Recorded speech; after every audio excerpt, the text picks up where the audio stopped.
প্রিয় দর্শক, আনসার মহাপরিচালক যা বললেন সেটি আপনাদের শোনাবো। আনসার বিডিপি মহাপরিচালক মেজর জেনারেল আব্দুল মোতালেব সাজ্জাদ মাহমুদ বলেছেন, নব বাংলায় যে অভ্যুত্থানের সৃষ্টি হয়েছে সেই অভ্যুত্থানের সঙ্গে মিলিয়ে কাজগুলো আমরা শুরু করছি, যেখানে থাকবে না কোনো বৈষম্য, থাকবে সহমর্মিতা, মানবিকতা ও সমতা। সোমবার 23শে সেপ্টেম্বর মানিকগঞ্জের গিওরে আনসার বিডিপির ব্যবস্থাপনায় গ্রামভিত্তিক 10 দিনব্যাপী বিডিপি মৌলিক প্রশিক্ষণ পরিদর্শনকালে তিনি এসব কথা বলেন। আনসার মহাপরিচালক বলেন, তরুণরাই দেশের মূল চালিকা শক্তি। যে দেশে তরুণরা সমাজ ও রাষ্ট্র গঠনে সবচেয়ে বেশি ভূমিকা রাখে, সেই দেশ তত বেশি উন্নত। আনসার ও গ্রাম প্রতিরক্ষা বাহিনী রাষ্ট্রের জন্য কাজ করে।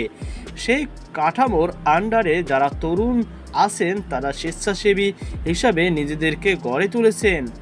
এ তরুণ আনসার বিডিপি সদস্যরা ধীরে ধীরে সমাজ, রাষ্ট্র এবং বাহিনীর একজন সদস্য হিসাবে ভূমিকা রাখতে পারবেন। তিনি বলেন, আনসার ও গ্রাম প্রতিরক্ষা বাহিনী দেশের সর্ববৃহৎ জনসম্পৃক্ত সুশৃঙ্খল বাহিনী। এই বাহিনীর সবচেয়ে বড় অংশ হলো গ্রাম প্রতিরক্ষা দল বিডিপি বাংলাদেশ। প্রতিটি গ্রামে 32 জনের একটি পুরুষ বিডিপি প্লাটুন এবং 32 জনের একটি মহিলা বিডিপি প্লাটুন রয়েছে। তারা সারা দেশে নিরাপত্তা রক্ষায় স্থানীয় প্রশাসনকে তথ্য দিয়ে সহায়তা করে। আনসার বিডিপির আয়োজনে 2023-24 অর্থবছরের 10 দিনব্যাপী বিডিপি পুরুষ ও মহিলা মৌলিক প্রশিক্ষণ চলছে।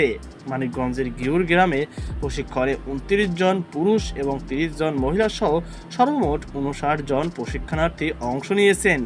এদিকে গত 16 জুলাই থেকে 21 জুলাই 70 দিন মেয়াদে কারিগরি প্রশিক্ষণ, রেফ্রিজারেটর অ্যান্ড এয়ার কন্ডিশনিং এবং অটো মেকানিক্স প্রথম ধাপ বিডিপি পুরুষ এবং প্রশিক্ষণ সমাপনী গতকাল রোববার শেষ হয়।